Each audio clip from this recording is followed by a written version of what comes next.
Hello people. आज हम discuss करेंगे SQC1 और इसके साथ में इसका छोटा भाई भी डिस्कस कर लेंगे SA220। अब एग्जाम के लिए बहुत इंपॉर्टेंट है।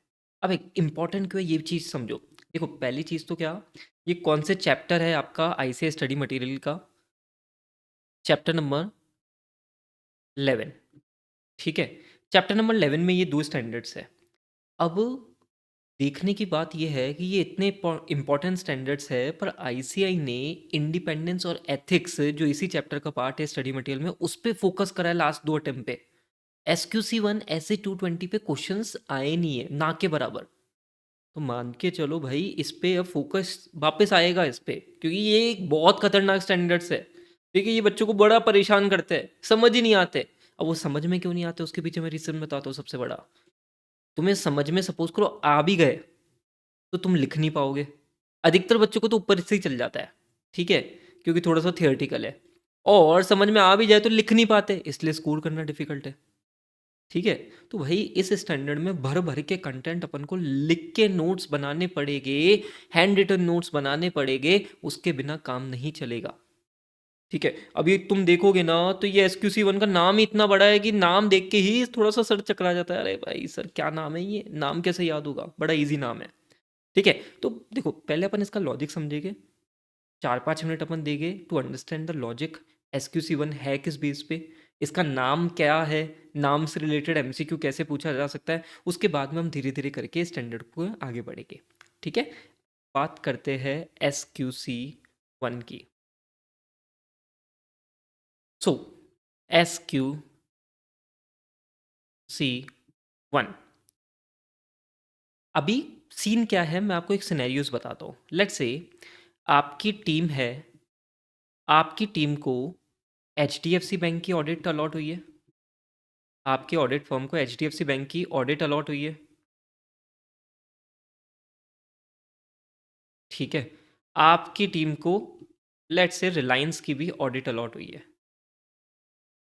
ओके, ठीक है सर। अभी ऑडिट अलॉट हुई है और HDFC बैंक में रिक्वायर्ड टीम है, रिक्वायर्ड टीम मेंबर है बेसिकली कम से कम 15 लोग। और रिलायंस में कम से कम 20 लोग होने चाहिए, वेल कम्पिटेंट पर्सन। ठीक है, अब आपकी टीम में कौन है? आपकी टीम में टोटल जने हैं 5। ठीक है, लेट्स से ऐसा हुआ है कि रिलायंस और HDFC बैंक का ऑडिट करने का आपको मौका मिल रहा है, बट उनकी टीम में इतने उनकी ऑडिट करने के लिए 15 लोग 20 लोग जैसे बढ़िया बढ़िया पर्सन चाहिए। और आपके अभी पूरी फर्म में टोटल मिला के 5 लोग हैं, और 5 में से 2 तो CA है। ठीक है सर, कुछ तो बढ़िया बताया आपने। 2 आर्टिकल है, ओ हो जिनको कुछ आता नहीं है, ओ हो सर। और एक है हमारे नॉर्मल BCom ग्रेजुएट। ठीक है, अब पैसा बहुत मिलेगा, HDFC बैंक पैसा बहुत देगी, रिलायंस बहुत पैसा देगी, लिस्टेड क्लाइंट्स है। बट क्या हम ऑडिट एक्सेप्ट कर ले? क्या हम ऑडिट एक्सेप्ट कर ले क्या? तो सोचने की बात आती है कि क्या क्वालिटी मेंटेन हो पाएगी। भाई देखने से ही दिख रहा है कि 5 जने टोटल टीम में हैं और इतने बड़े लिस्टेड क्लाइंट की ऑडिट मिल रही है, ऑडिट करने का मौका मिल रहा है, हम ऑडिट एक्सेप्ट कैसे करें? अंदर तो देख मेरे भाई, ऑडिट तो एक्सेप्ट कैसे करेगा? अगर तूने ऑडिट एक्सेप्ट भी कर ली तो you will not be able to maintain the quality that standards expect expect from you. भाई साहब नाम खराब करेगा तू तो।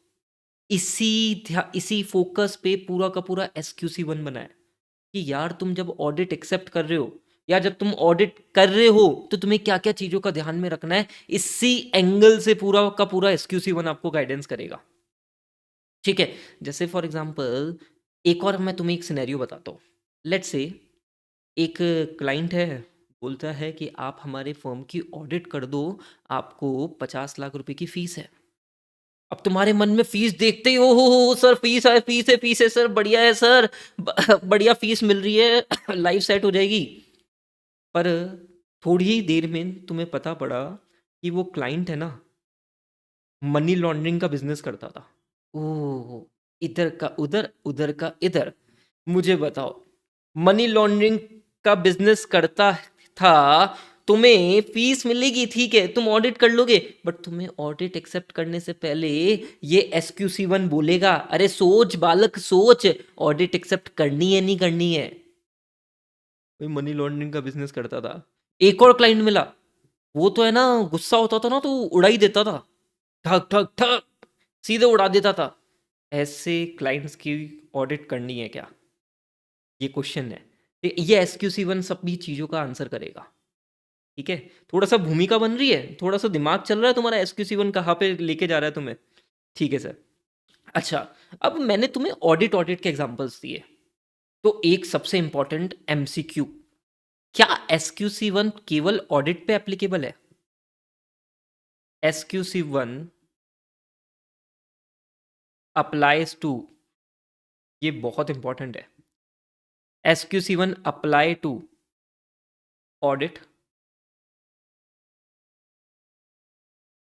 रिव्यू। अच्छा एक चीज बताओ ना, ये ऑडिट और रिव्यू किसका होता है? हिस्टोरिकल फाइनेंशियल इंफॉर्मेशन का। अच्छा, इसके अलावा अदर अश्योरेंस भी तो होती है। एग्जाम्पल, प्रोस्पेक्टिव फाइनेंशियल इंफॉर्मेशन वाला केस, उसकी भी तो अश्योरेंस सर्विसेज हम देते हैं, उस केस में भी तो। और आपको याद आ रहा है वो related services,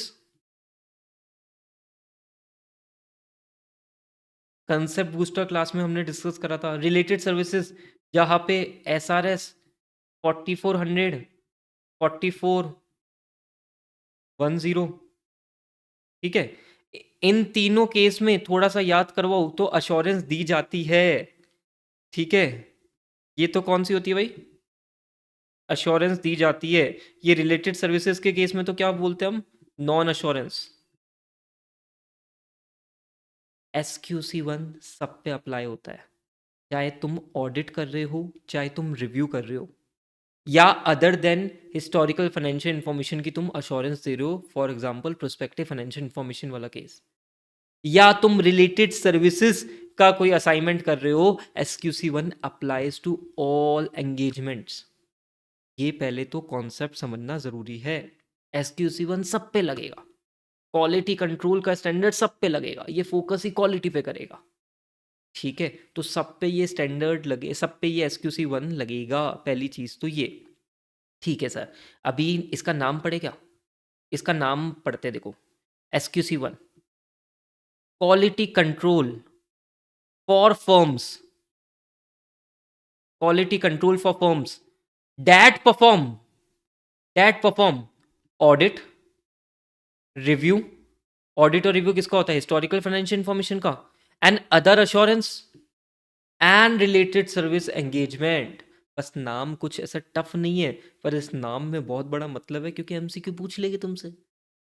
for example related services में SQC1 अप्लाई होता है क्या? बिल्कुल अप्लाई होता है भाई। ठीक है, तो लॉजिक समझो पहले, SQC1 सब पे अप्लाई होता है, चाहे वो ऑडिट हो, रिव्यू हो, प्रोस्पेक्टिव फाइनेंशियल इंफॉर्मेशन वाला केस हो, या रिलेटेड सर्विसेज हो, SQC1 applies to all engagement. ठीक है, ठीक है। अब बात क्या है, ये SQC1 लग किस पे रहा है? ये लग रहा है पूरी फर्म लेवल पे, फर्म लेवल पे क्वालिटी कंट्रोल की बातें करते हैं। ठीक है सर, तो यहाँ पे थोड़ा सा और अपन भूमिका बनाते हैं। अभी तक तो SQC1 अपन ने पूरी तरीके से स्टार्ट ही नहीं करा, बस अपन एक बेस बना रहे हैं।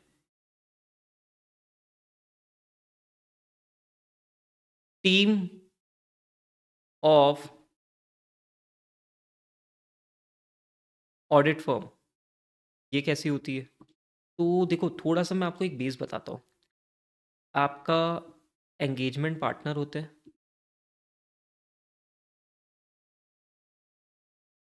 ठीक है, लेट्स से partner number 1, partner number 2, partner number 3, partner number 4। ठीक है, ये लोग कौन होते हैं? जो लोग साइन करते हैं। ठीक है, जैसे फॉर एग्जांपल ऑडिट कर रहे हैं, ठीक है, तो फाइनली ये लोग साइन करते हैं।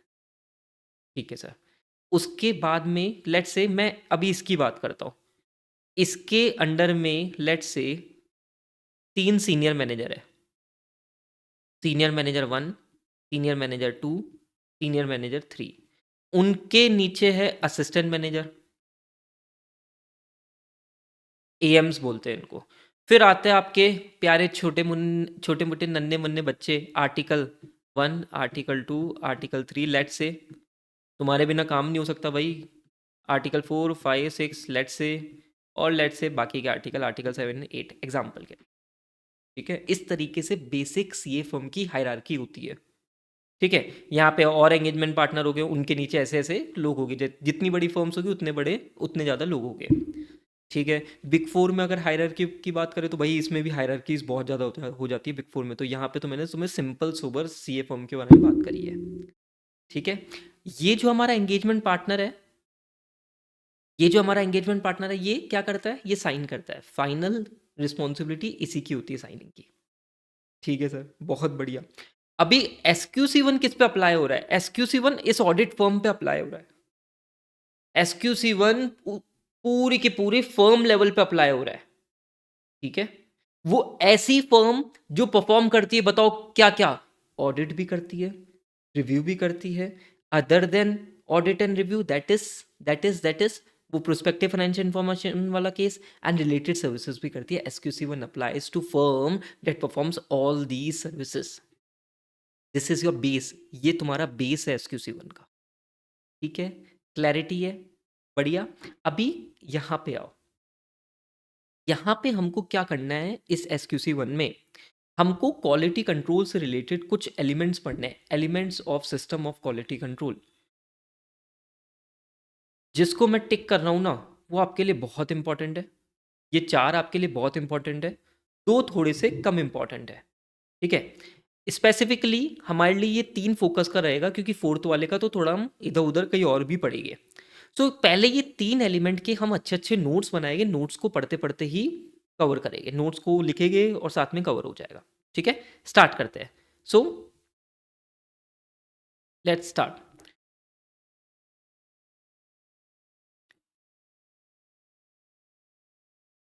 Elements of quality control, elements of quality control. पहला है आपका लीडरशिप रिस्पॉन्सिबिलिटी। Leadership responsibility. अब लीडरशिप रिस्पॉन्सिबिलिटी क्या बोलता है? फर्म में लीडरशिप रिस्पॉन्सिबिलिटी किसकी होगी? सीए फर्म में जो सीईओ हो गए, ठीक है, चीफ एग्जीक्यूटिव ऑफिसर हो गए, सीएफओ हो गए, या एंगेजमेंट पार्टनर हो गए। ठीक है, इनकी है अल्टीमेट रिस्पॉन्सिबिलिटी। ठीक है सर, लीडरशिप रिस्पॉन्सिबिलिटी किसकी है? इन्हीं की है, अल्टीमेट रिस्पॉन्सिबिलिटी। ठीक है, अच्छा, इनको क्या करना है? इनको डेवलप करना है इनर कल्चर किसका? क्वालिटी का। ठीक है, अब ये इनर कल्चर डेवलप करना है तो ये डेवलप करे कैसे? ऑब्वियसली एग्जाम्पल सेट करके। एग्जाम्पल सेट करो भाई, एग्जाम्पल सेट करो। एग्जाम्पल देता हूँ जैसे तुम्हें, लेट्स से फर्म में क्वालिटी कंट्रोल रखना है, तो ऑब्वियसली सब जनों को टाइम पे आना चाहिए। टाइम टाइम पे आओगे तो टाइम से काम स्टार्ट करोगे, और सफिशिएंट टाइम दोगे तो बढ़िया काम होगा। अब हमारे भाई जो एंगेजमेंट पार्टनर है, वो खुद ही है ना, ऑफिस आते हैं एक एक दो दो बजे। मुझे बताओ, क्या टीम में वो कल्चर डेवलप होगा क्या क्वालिटी का? नहीं। आपको खुद को एग्जाम्पल सेट करना पड़ेगा मेरे भाई। लीडरशिप क्या होती है भाई? खुद को एग्जाम्पल सेट करना पड़ता है। और हमारी सीए की फर्म में ये एग्जाम्पल्स कौन सेट करेगा? About the quality, about the inner culture, development of inner culture relating to quality, कौन सेट करेगा? CEO, CFO, engagement partners. ठीक है, ये बेसिक पॉइंट है। बढ़िया सर, लेट्स से इसमें एक और पॉइंट बोलता हूं मैं। सपोज करो engagement partner assign responsibility to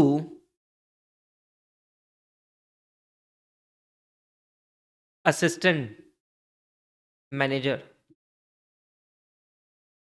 ठीक है, लेट्स से एंगेजमेंट पार्टनर ने लीडरशिप की रिस्पॉन्सिबिलिटी असिस्टेंट मैनेजर को भी दी है, तो भाई इसके पास में सफिशिएंट एक्सपर्टाइज है क्या, वो भी देखना है।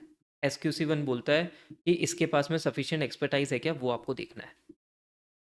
ठीक है, तो बेसिकली फर्म को पॉलिसीज एंड प्रोसीजर्स बनाने हैं रिलेटिंग टू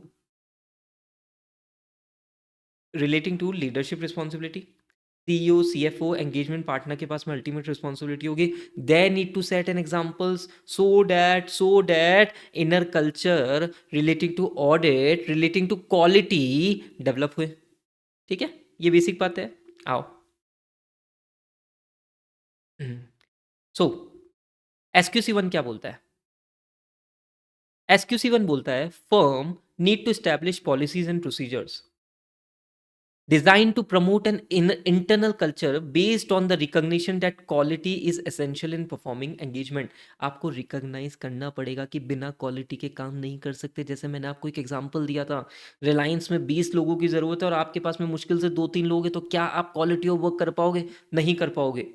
तो आपको एक इंटरनल कल्चर डेवलप करना है, इनर कल्चर डेवलप करना है रिलेटिंग टू द क्वालिटी, कि भाई क्वालिटी को रिकॉग्नाइज करो। ये किसकी रिस्पॉन्सिबिलिटी है? फर्म के CEO की, फर्म के मैनेजिंग पार्टनर्स की अल्टीमेट रिस्पॉन्सिबिलिटी है। ठीक है सर। अच्छा, ये क्या करेंगे? ये एग्जाम्पल सेट करेंगे ताकि एनकरेज हो inner culture that recognize high quality audit work. अब जो पार्टनर है, एंगेजमेंट पार्टनर है, he can assign leadership responsibility to lower level of people like senior manager, assistant manager, पर उनके पास में भी सफिशिएंट एक्सपर्टाइज होनी चाहिए। ठीक है, further person assign operational responsibilities for the firm quality control system by the CEO और managing partner should have sufficient and appropriate expertise, ability and the necessary authority to assume that responsibility. बात समझ में आती है क्या? This is your first point, leadership responsibility for quality within the firm. Simple है, simple. एक बार revise करें, आओ मेरे साथ में। किसके किसके पास अल्टीमेट रिस्पॉन्सिबिलिटी है? फर्म का CEO, CFO, managing partners, engagement partners. बढ़िया। अल्टीमेट रिस्पॉन्सिबिलिटी ये कैसे पूरी करेंगे? एग्जाम्पल सेट करो यार।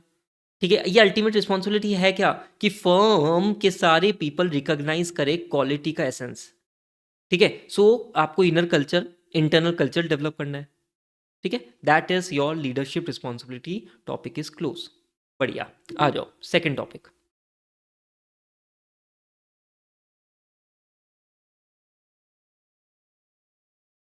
Second topic,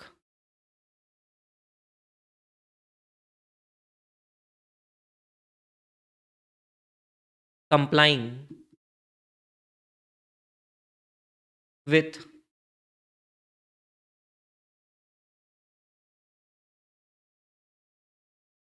ethical requirement. Complying with ethical requirement. अब इसको बताने से पहले मेरे को आपको साइड में लेके चलना है, कुछ छोटी मोटी बातें करनी है आपके साथ में।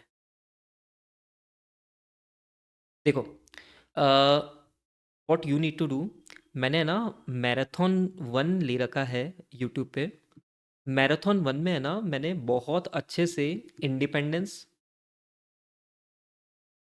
एथिक्स के प्रिंसिपल्स, इन सब का डिस्कशन कर रखा है। ठीक है, यहाँ पे थोड़ी थोड़ी बातें इसकी आएगी, मैं तुम्हें समझा देता हूँ, बेसिक बातें करेंगे बिल्कुल। देखो, एक तो क्या, जो भी चार्टेड अकाउंटेंट होते हैं ना हमारे, उनको एथिक्स, मॉरल प्रिंसिपल्स फॉलो करने होते हैं। ICAI ने कोड ऑफ एथिक्स दे रखा है, जहाँ पे उसने कुछ 5 प्रिंसिपल्स दे रखे हैं। 5 प्रिंसिपल्स कौन से हैं? कन्नॉट प्लेस का IPO आया, ठीक है, ये निमोनिक है अपना। Confidentiality, professional behaviour, integrity, professional competence and due care. काफ़ी डिटेल में मैंने वहाँ डिस्कस कर रखा है। ओ से ऑब्जेक्टिविटी। ठीक है, तो फर्म को मेक श्योर क्या करना है कि सारे जो पर्सन हैं वो इन कोड ऑफ एथिक्स के प्रिंसिपल से कंप्लाई कर रहे हैं। ठीक है, जैसे मैं एक एग्जांपल देता हूँ, कॉन्फिडेंशियलिटी। क्लाइंट की कोई भी इंफॉर्मेशन तुम किसी को भी शेयर मत कर दो यार, आपको उसको सीक्रेट रखना है, कॉन्फिडेंशियल रखना है। ठीक है, you should maintain the professional behaviour, तुम्हें इंटीग्रिटी, तुम्हें ऑनेस्टी, ट्रूथफुलनेस, फेयर डीलिंग रखनी है। ठीक है, ये बेसिक बात है। अच्छा सर, और बातें करते हैं। उसी मैराथन में मैंने इंडिपेंडेंस से रिलेटेड भी डिस्कशन कर रखा है। अब इंडिपेंडेंस क्या? सिंपल भाई, तुम्हारा जजमेंट किसी और के जजमेंट से इन्फ्लुएंस नहीं हो सके, दैट इज योर इंडिपेंडेंस। ठीक है। अभी इंडिपेंडेंस पे तकलीफें बड़ी आती है। Threat to independence. तो थ्रेट से रिलेटेड आपको क्या लगाना पड़ेगा? सेफगार्ड लगाना पड़ेगा। ठीक है, जैसे मैं एक एग्जांपल देता हूँ तुम्हें, एक एग्जांपल में सारी चीज़ें क्लियर हो जाएगी, रिवाइज हो जाएगा अपना पूरा टॉपिक।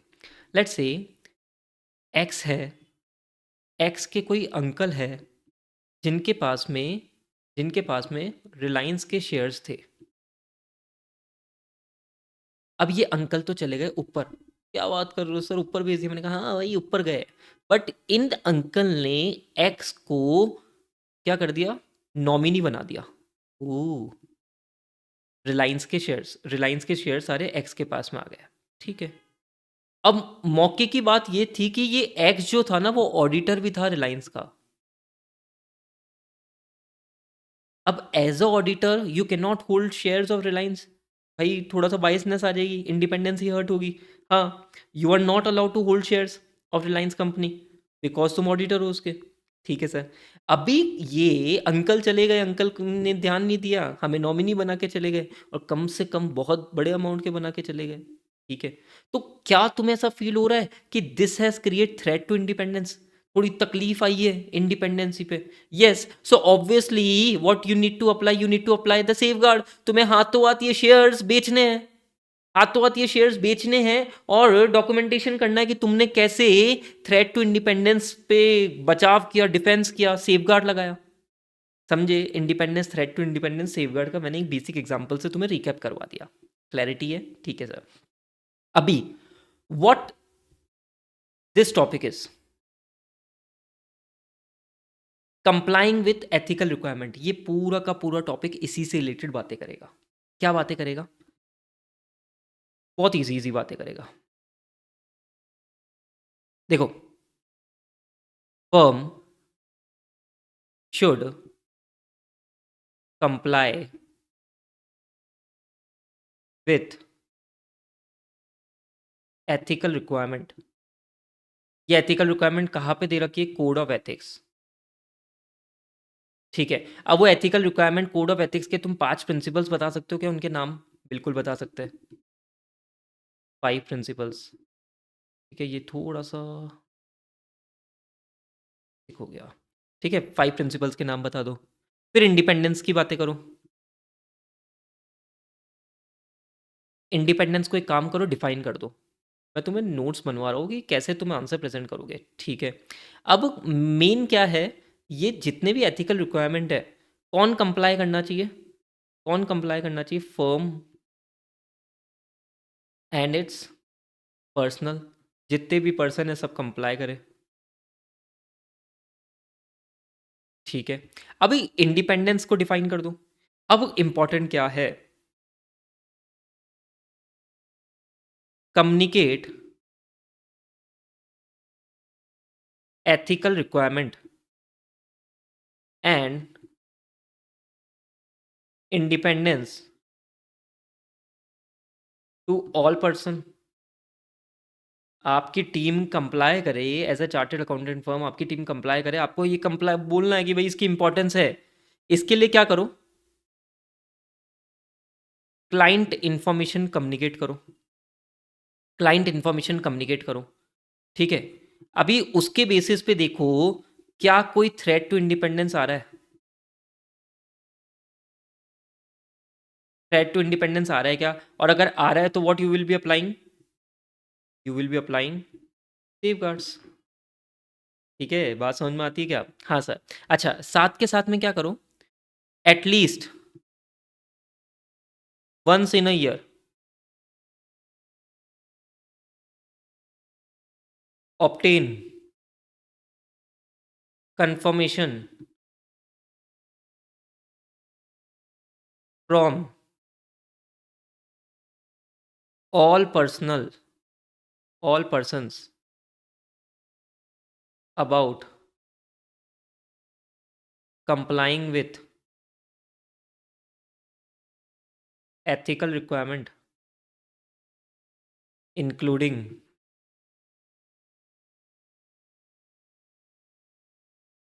independence। बात समझ में आई तुम्हें?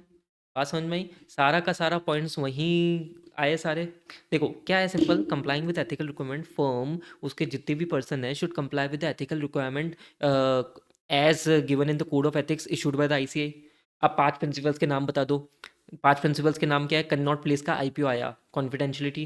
पी से प्रोफेशनल बिहेवियर, आई से इंटीग्रिटी, पी से professional competence due care, O से objectivity. Very good sir. Then independence के बारे में बातें करूँ।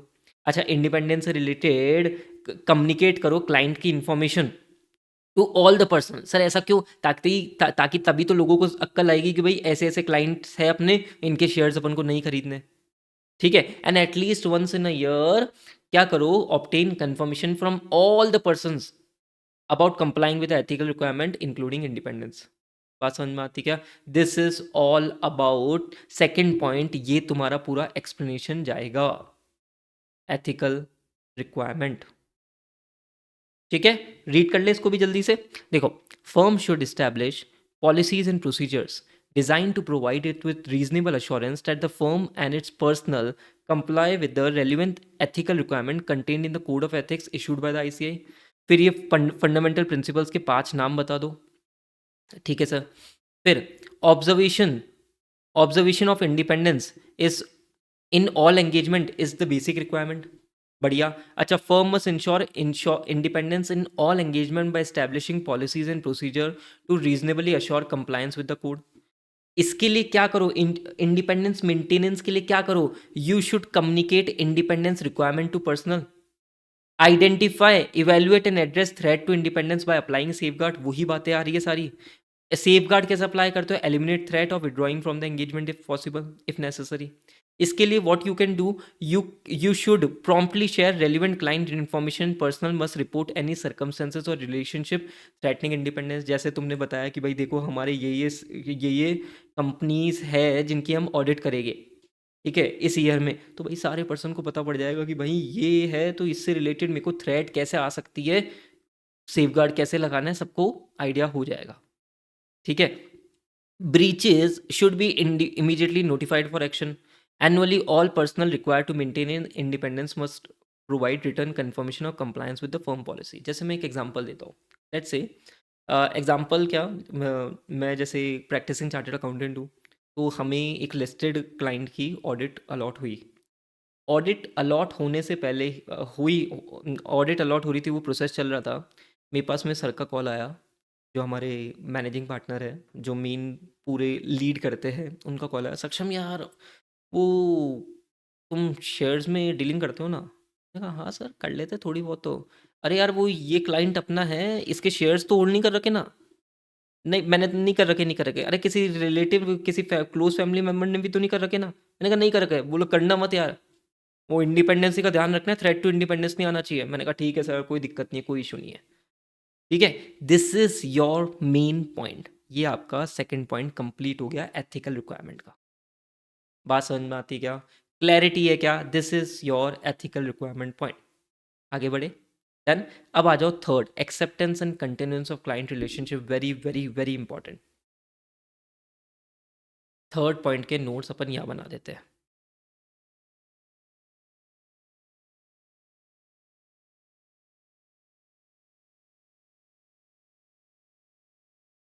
Acceptance and continuance of client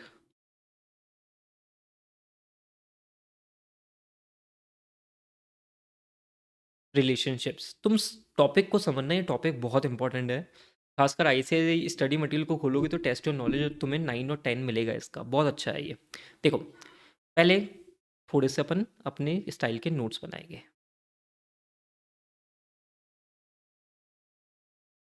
firm should obtain relevant information about the client. ठीक है। उसके बेसिस पे आईसीसी करो। What is ICC? आई से है इंटीग्रिटी ऑफ क्लाइंट जज करो, इवैल्यूएट इंटीग्रिटी ऑफ क्लाइंट। ठीक है। अरे क्लाइंट की इंटीग्रिटी देख रहे हो, खुद की भी तो देखो। Competence, competence of team, competence of team में हम कैपेबिलिटीज देखते हैं, टाइम देखते हैं,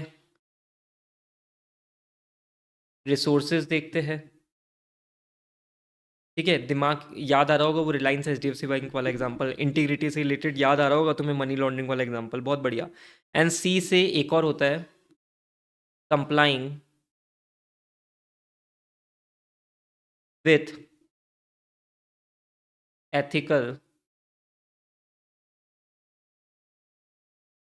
रिक्वायरमेंट। ये तीन चीज़ें तुम्हें इवेलुएट करनी है। What you need to do, तुम्हें क्लाइंट से इंफॉर्मेशन लेनी है, क्लाइंट से इंफॉर्मेशन के बेसिस पे इवेलुएट करना है integrity of the client, competence of a team. जैसे फॉर एग्जांपल तुम्हारी क्लाइंट के साथ में मीटिंग हुई, बहुत बड़े बड़े एरिया पता पड़े, फॉर एग्जांपल एक लिस्टेड कंपनी जिसके 20 डिपार्टमेंट है, 20 डिपार्टमेंट है और 20 डिपार्टमेंट सारे बड़े डिपार्टमेंट है।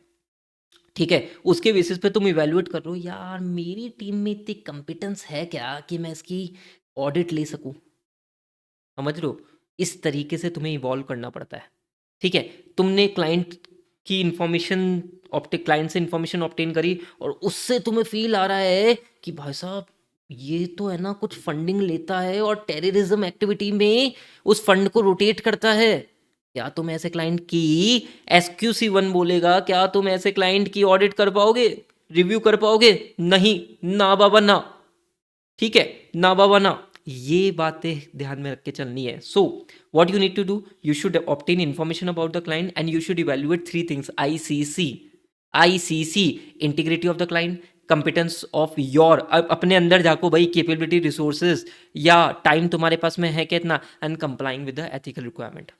बात समझ में आती है क्या? अभी मैंने जो तुम्हें एग्जांपल्स दिए ना दो तीन, वही एग्जांपल्स तुम्हारे आईसीएस स्टडी मटेरियल के test on knowledge 9, test on knowledge 10 में दे रखे हैं। ठीक है सर, बढ़िया। अभी हमने इतना तो करा, बट ये आई से रिलेटेड और बातें अपन को ध्यान में रखनी है। क्या सर? इंटीग्रिटी ऑफ क्लाइंट से रिलेटेड, इंटीग्रिटी ऑफ क्लाइंट से रिलेटेड कुछ बातें हैं। जैसे हम कैसे इंटीग्रिटी ऑफ क्लाइंट को जज करेंगे? अब इंटीग्रिटी ऑफ क्लाइंट में nature of business operation, client का बिजनेस ऑपरेशन का नेचर क्या है? ठीक है सर। फिर क्या ये excuse me, money laundering, money laundering और क्रिमिनल एक्टिविटीज़ में एंगेज है क्या? क्रिमिनल एक्टिविटीज़ में एंगेज है क्या? ठीक है सर। तीसरा, identity and business reputation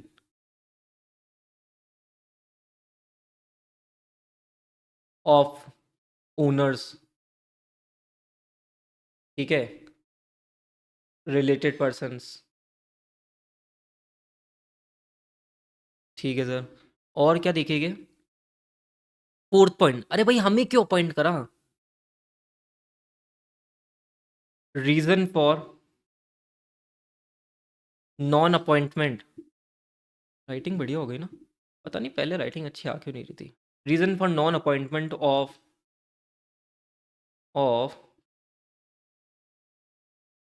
previous auditor. भाई हमें क्यों अपॉइंट कर रहे हो? वो प्रीवियस ऑडिटर को क्यों वापस अपॉइंट नहीं करा? हम उसका रीजन देख रहे हैं। ठीक है सर। इंडिकेशन किस पे? Limitation in scope of audit, scope of engagement. मतलब तुम्हारे ऐसा इंडिकेशन मिल रहा है क्या कि तुम्हारे काम पे लिमिटेशन लगाई जाएगी, मतलब तुम्हें ऑडिट प्रोसीजर ऑब्टेन करने से रोका जाएगा किसी पर्टिकुलर एरिया में, तुम्हें ये कोई इंडिकेशन मिल रहा है क्या? ठीक है सर। 6,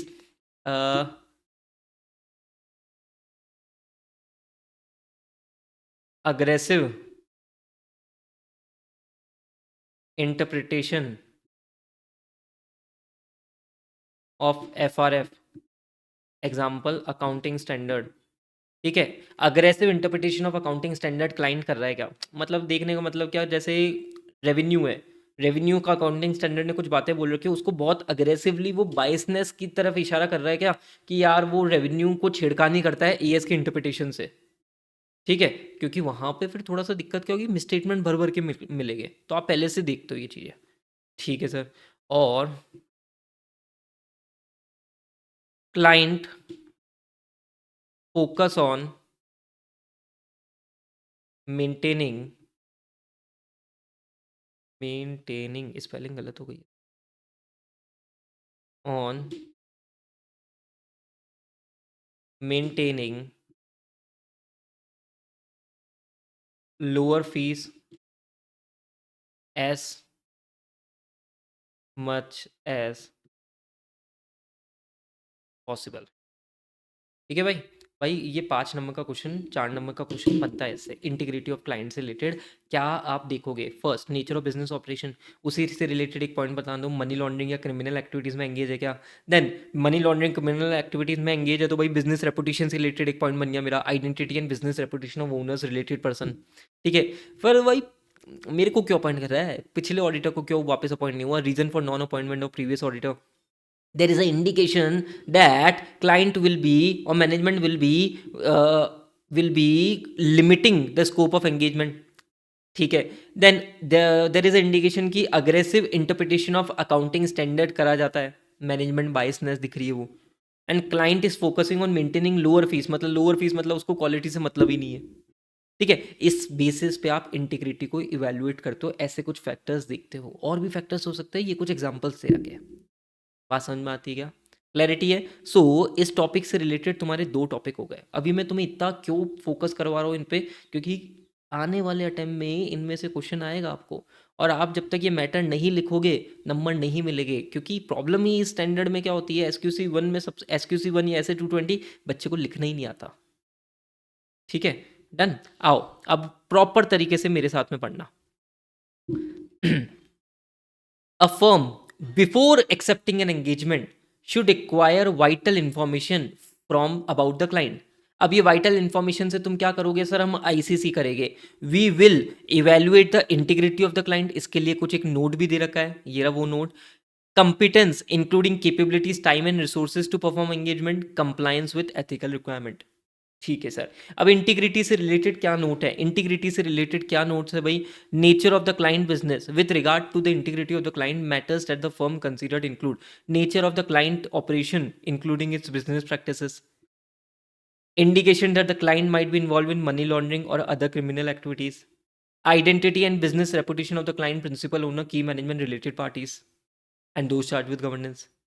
ठीक है, फिर maintaining firm fees low as possible, and what are the reasons for the propose appointment of the firm and non appointment of the previous auditor. भाई प्रीवियस ऑडिटर का नॉन अपॉइंटमेंट क्यों हुआ है, indication of an inappropriate limitation in the scope of a work, and there is a information concerning the attitude of the client, principal owner, key management, those charged with governance towards such matter as aggressive interpretation of accounting standard। ठीक है, क्या ये बात तुम्हें समझ में आती है, this is very important, clarity है, बढ़िया। अब थोड़ी सी और बातें अपन करते हैं, थोड़ी सी एक और बातें करेंगे बस, इस टॉपिक से रिलेटेड एक और बातें अपन करेंगे। Note,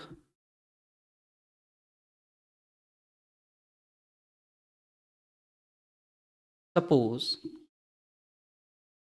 suppose auditor obtain information during the audit and if that information would have obtained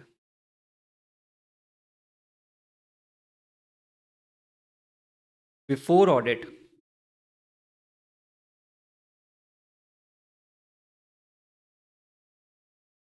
then he would not accept the audit. मैं समझाता हूँ भाई ये। He would not accept the audit. मेरी बात को ध्यान से सुनना।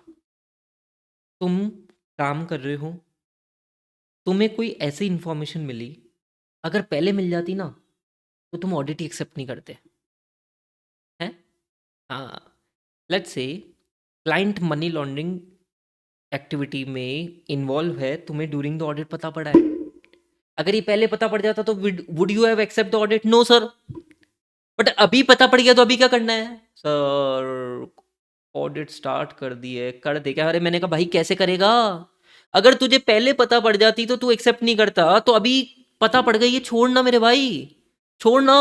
तो बस यही बातें यहाँ पे बोली गई है। ऐसे केस में, ऐसे केस में ऑडिटर क्या करे? अपनी पीआरएल रिक्वायरमेंट देखे, प्रोफेशनल, रेगुलेटरी,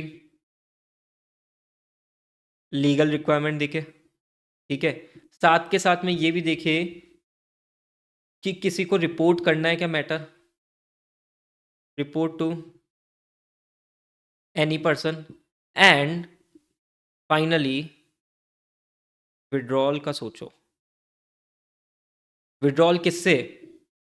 क्लाइंट से और क्लाइंट रिलेशनशिप से।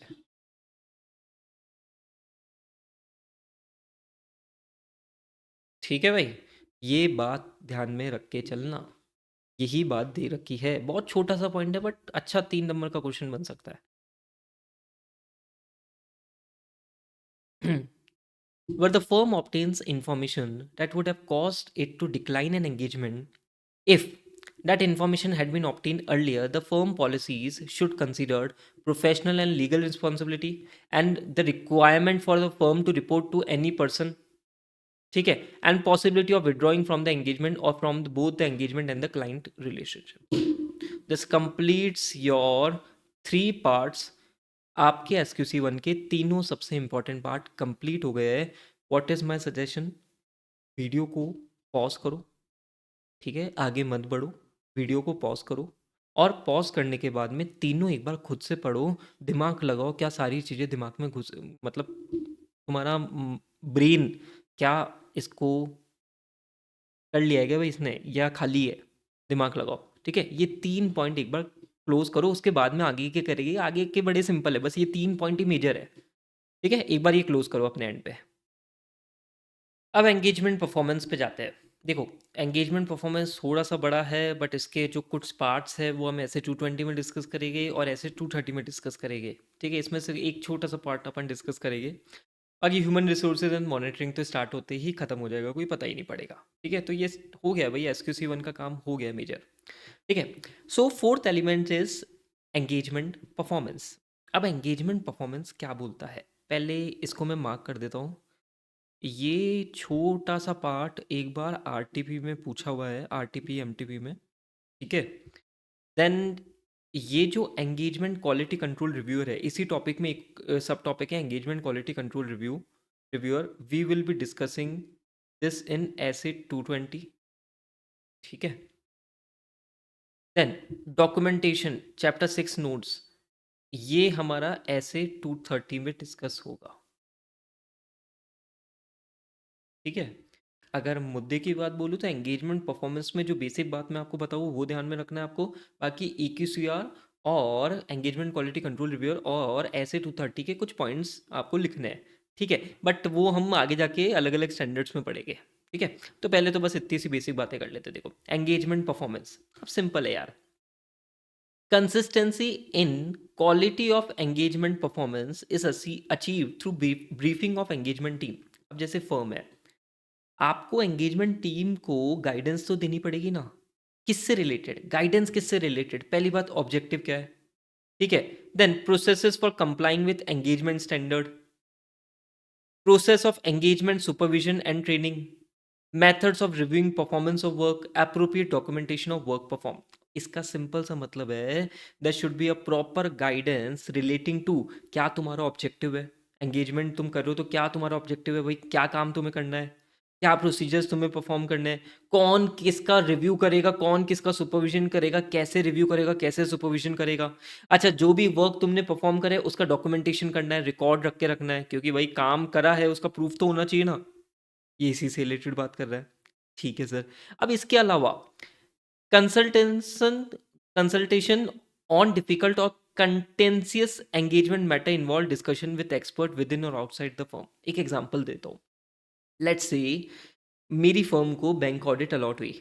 अब बैंक ऑडिट अलॉट हुई तो मुझे ऐसा पता है कि भाई बैंक ऑडिट थोड़ा सा ट्रिकी सिचुएशन है, वहाँ पे सॉफ्टवेयर यूज़ करने होते हैं। तो क्या मुझे कोई एक्स बैंकर की मैं सर्विसेज ले सकता हूँ क्या, उसकी गाइडेंस ले सकता हूँ क्या, ये अपन को सोचना है। ठीक है।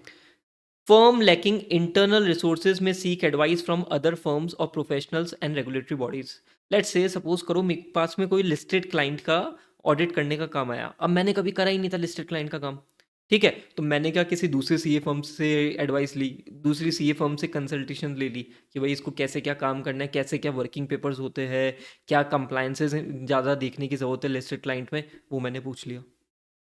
ठीक है। और इसके अलावा डिस्कशन अपना जाता है EQCR, दैट इज नेक्स्ट ऐसे में अपन कवर करेंगे, और उसके बाद में 230 भी अपन कवर करेंगे, तो वो ऑडिट डॉक्यूमेंटेशन वाला पार्ट भी कवर हो जाएगा। ठीक है, सिंपल है, ये बेसिक पॉइंट्स आपको ध्यान में रख के चलने हैं। ठीक है, इसके कुछ अलग से नोट्स बनाने की जरूरत नहीं है। डन।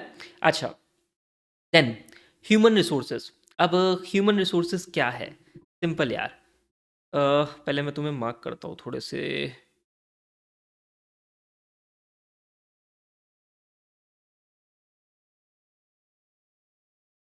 ठीक है, चलो ठीक है। ह्यूमन रिसोर्सेज, अब ये किसकी बात करता है, कॉमन सेंस यूज करना। तुम्हें ऑडिट का काम मिला है, ऑडिट का काम मिला है, तो करेगा कौन? सर, हम करेंगे। हाँ, तुम करोगे तो तुम्हारी टीम में भी तो बहुत सारे जने होंगे। सपोज करो तुम तो साइन ही कर रहे हो, एंगेजमेंट पार्टनर हो, नीचे senior manager, assistant manager, articles है। अब तुम्हें ऐसा फील नहीं हो रहा कि वो जो पर्सन है वो कम्पिटेंट होनी चाहिए, हमारी टीम में सफिशिएंट रिसोर्सेज होनी चाहिए, सो डैट आप एप्रोप्रिएट प्रोसीजर्स लगाओ, एप्रोप्रिएट रिपोर्ट्स इशू करो, स्टैंडर्ड के बेसिस पे काम करो। ठीक है, ये ह्यूमन रिसोर्सेज का पॉइंट उसी पे फोकस करके बात करता है। क्या बोलता है, देखो, the firm should establish policies to ensure that it has sufficient competent personnel committed to ethical principles enabling engagement to meet professional legal and regulatory standard and issue appropriate reports। ठीक है, इसके लिए क्या बोलते हैं, फर्म को HR policies पे थोड़ा फोकस करना चाहिए। कैसे? जैसे कब किसको बोनस देना, कब किसकी कितनी सैलरी होनी चाहिए, करियर डेवलपमेंट, ट्रेनिंग, उनकी परफॉर्मेंस को इवैल्यूएशन करने से रिलेटेड फर्म्स की पॉलिसीज एंड प्रोसीजर्स होनी चाहिए। ऐसा क्यों? देखो यार, ऐसा है, अगर सपोज करो आपकी टीम में एक पर्सन है जिसको 5 साल का एक्सपीरियंस है, काफ़ी ऑडिट करके बैठा है, काफ़ी रिव्यू के वर्क करके बैठा है, अब वो एकदम से छोड़ जाएगा तो उसको रिप्लेस करना इट विल बी डिफिकल्ट। ठीक है, तो यार आपके HR पॉलिसीज इस तरीके से होनी चाहिए कि कंटिन्यूइंग प्रोफेशनल डेवलपमेंट होता जाए ऑफ फर्म पर्सनल, ताकि वो आपके साथ में एसोसिएट रहे। बात समझ में आती है क्या? तो HR पॉलिसीज या ह्यूमन रिसोर्सेज सिंपल बोलता है, you should have a sufficient competent person so that you are able to meet the PRL requirement and you are able to apply appropriate audit procedure and issue appropriate report. ठीक है, these policies and procedure focus on HR policies like recruitment, career development, training, performance evaluation, bonus, etc। बात खत्म, clarity है sir, बढ़िया। ठीक है, इस पे ना एक बार क्वेश्चन आया था 3 नंबर का। ठीक है, देन मॉनिटरिंग। अब मॉनिटरिंग क्या बोलता है, मॉनिटर करना। मॉनिटर क्या करना, अरे SQC 1 के बेसिस पे जो फर्म ने पॉलिसीज एंड प्रोसीजर्स बनाए ना, वो पॉलिसीज एंड प्रोसीजर्स क्या, ये थोड़ा सा मैजिक होने लग गया है, तो सही करते हैं अभी। एडुकेट ROCE है क्या, मतलब क्या फर्म के पॉलिसीज एंड प्रोसीजर्स एडुकेट है, क्या फर्म के पॉलिसीज एंड प्रोसीजर रेलिवेंट है, ऑपरेटिंग है, कंप्लाई करे जा रहे हैं क्या, इफेक्टिव है क्या, ये आपको मॉनिटर करना है। अब ज़रूरी है ना, देखो पॉलिसीज एंड प्रोसीजर्स आपने बना लिए कि लेट्स से कि हम इस पैरामीटर के बेसिस पे क्लाइंट की ऑडिट को एक्सेप्ट करेंगे या कंटिन्यू करेंगे। पता पड़ रहा है वो पैरामीटर बस बनाए गए हैं, वो इम्प्लीमेंटेशन में नहीं आए। ठीक है, so obviously monitoring part is very important. ठीक है, सो मॉनिटरिंग से रिलेटेड कीवर्ड्स क्या है आपके, the firm should ensure that policies and procedure relating to system of quality control are adequate ROCE, adequate, relevant, operating, complied effectively, ये आपके keywords हो गए। ठीक है, अब सिंपल है यार, मॉनिटर करना है तो मॉनिटर आप क्या करते हो, साल में पूरा मॉनिटरिंग कर सकते हो या कंटिन्यूस मॉनिटरिंग कर सकते हो, या आप क्या कर सकते हो, लेट्स से कि पर्टिकुलर एंगेजमेंट किसी टीम ने परफॉर्म करे, लेट्स से एंगेजमेंट पार्टनर 1 था, उसकी पूरी की पूरी टीम ने 3 ऑडिट करी, तो 3 में से आपने 2 ऑडिट सेलेक्ट कर ली, उनके पेपर्स देख लिए, उनके में क्या प्रोसीजर्स परफॉर्म करे थे, कैसे ऑडिट एक्सेप्ट करी थी, ऑडिट थ्रेट्स टू इंडिपेंडेंस, सारे पैरामीटर आपने देख लिए, ताकि पता पड़ जाएगा कि एसक्यूसी 1 में जो पॉलिसीज एंड प्रोसीजर्स बनाई गई है क्या वो एक्चुअल में इंप्लीमेंट हुई है। बात समझ में आती है क्या? Are relevant adequate ROCE, that's it. This completes your SQC1 discussion. SQC1 पूरा कंप्लीट हो चुका है my dear students, SQC1 complete है। ठीक है, SQC1 आपका कंप्लीट हो गया। अब अपन को आगे बढ़ना है SA220 पे, है ना। SQC1 आपका कंप्लीट है। अब नेक्स्ट वीडियो में आपको क्या मिलेगा, SA220 मिलेगा, और साथ के साथ में SQC1 एंड SA220 के सारे जो क्वेश्चंस आ रखे वो मिलेंगे, और आपको देखने को मिलेगा कि यार ये तो सर सारे ऑलरेडी हमने इसके नोट्स बना लिए, सब कुछ पढ़ लिया है, बस ये तो रिवीजन हो रहा है आपका। ठीक है, डन। चलो, वीडियो को प्लीज़ लाइक कर देना ताकि ज़्यादा से ज़्यादा लोगों तक पहुंच सके, and surely please share your reviews on comment section.